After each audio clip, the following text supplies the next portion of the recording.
시청자 여러분 안녕하십니까? 상쾌한 아침입니다.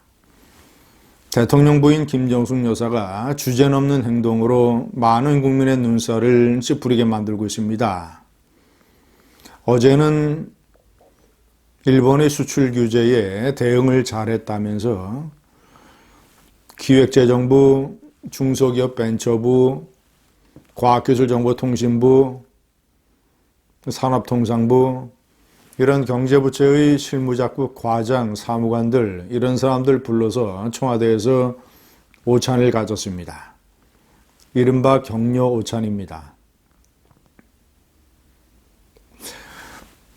시청자 여러분, 한마디로 얘기해서 김정숙 여사는 대통령 영부인이 무슨 일을 해야 되며 국민들에게 어떤 존재로 각인이 되어야 하는 것을 잘 모르는 것 같습니다.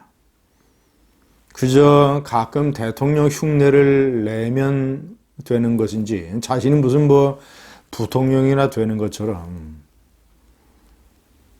아니, 미국의 트럼프의 부인 멜라니아 여사나 일본 아베 총리의 부인 아키에 여사가 무슨 공무원들을 백악관이나 아니면 일본 총리 집무실로 불러서 저는 격려 오찬을 하는 그런 적이 있습니까? 자신이 잘 모르는 영역, 예를 들자면 경제, 이념, 그리고 정치 이런 데에 함부로 뛰어들어서 논란거리를 만드는 이상한 요란한 영부인 김정숙.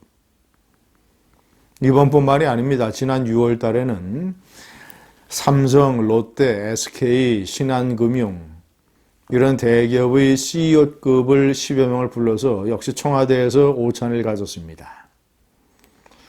그러면서 대기업들의 예를 들자면 육아휴직, 출산휴가, 이런 것들을 중점적으로 얘기를 했다고 합니다.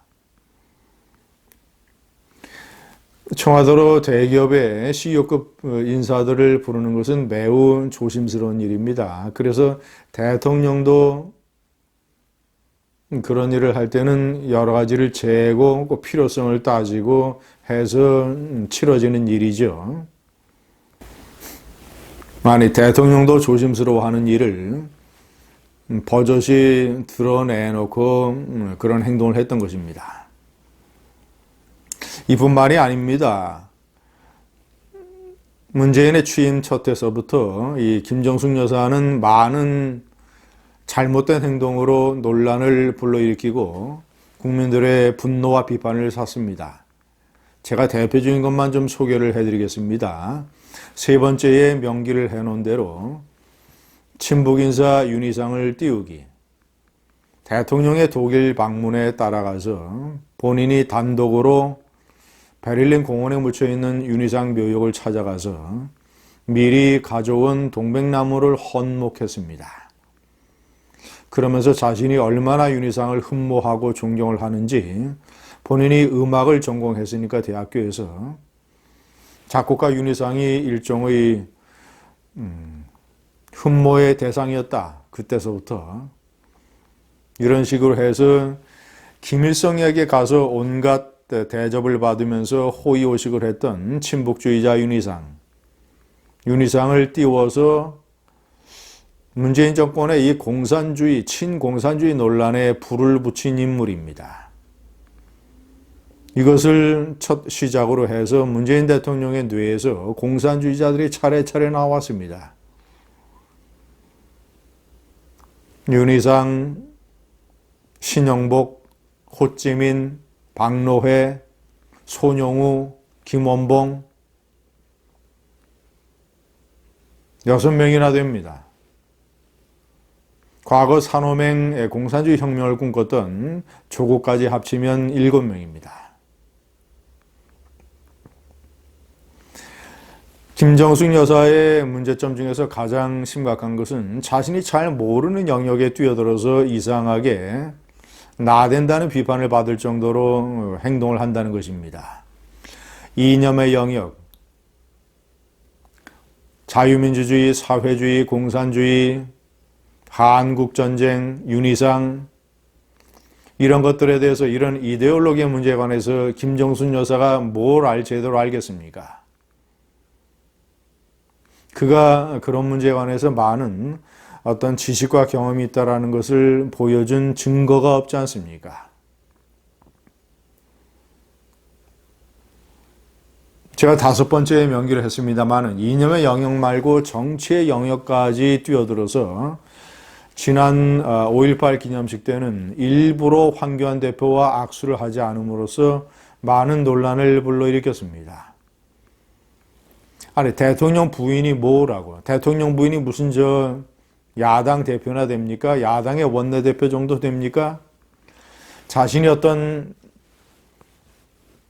정당의 대표와 악수를 하느니 마느니 이런 행동으로 인해서 논란거리를 만들어내는 그런 위치의 인물이라고 본인이 생각을 하는 것인지요.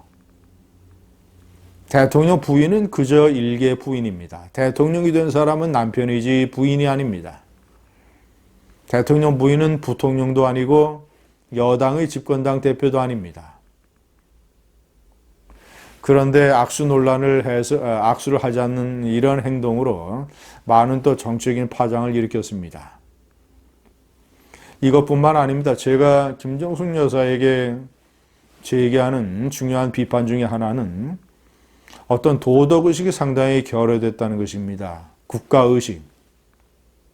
지난해 10월 인도 정부에서 허왕후 기념공원 이 행사에 한국의 대표 인사를 보내달라고 초청을 했습니다. 김정숙 여사를 꼭 집어서 초청한 것도 아닙니다. 자, 그렇다면 문재인 정권에서는 무슨 고위 정치인이나 아니면 또 다른 무슨 정부 강요나 이런 사람을 그저 조촐하게 보내면 될 일입니다. 그런데 이상하게 대통령 부인이 갔습니다. 김정숙 여사는 문재인과의 인도 방문 때 인도의 대표적인 관광지 타지마할을 방문하지 못한 것을 꽤나 아쉬워했다고 합니다. 그런데 한국 정부에서 김정숙 여사를 대표로 보냈고 3박 4일의 여정 동안 김정숙 여사는 타지마할을 방문할 수 있었습니다. 그런데 참으로 기가 막힌 것은 이 여정에 대통령 전용기가 제공됐다는 것입니다. 인도까지 그 먼 길을 대통령 전용기로 소비한 기름값, 그리고 수행원과 경호원들 이런 비용, 줄잡아 수억 원이 아마 수억 원 또는 그 이상이 허공으로 날아갔을 것입니다. 저는 상당히 의아하게 생각합니다. 김정숙 여사가 대표로 가는 것도 꼭 필요한 일인지 모르겠습니다만은 설사 가더라도 일반 비행기 1등석이나 아니면 프레스티지석을 타고 가면 어떻습니까? 프레스티지석을 탔다면 서브하는 이 비행기 승무원들도 상당히 감동을 받았을 겁니다. 아, 이 나라의 대통령 부인이 국민 세금을 이렇게 아끼려고 하는구나. 설사 그것이 쇼라 하더라도. 그런데 문재인의 대통령 전용기를 타서 비싼 세금 수억 그 이상을 날려버렸습니다. 문재인 부부의 공통점 중에 하나는 염치가 없다는 것입니다. 조국 사태에서 보듯이 문재인이 얼마나 염치가 없는 것인가를 만천하에 드러냈는데 김정숙 여사도 그 빈번한 국빈놀이, 올해만 들어서도 12개 나라, 한 나라를 제외하면 11개는 국빈입니다. 12개 나라의 방문. 나라의 경제는 어렵고 민심은 갈등과 분열로 신음하고 있고 이런 상황에서 대통령 부부의 국빈놀이, 이런 따가운 국민의 시선도 제대로 의식하지 못하는 몰염치. 이제는 이 나라의 공무원들까지 불러서 대통령 부인이 격려를 하는 수준까지 이르렀습니다. 감사합니다.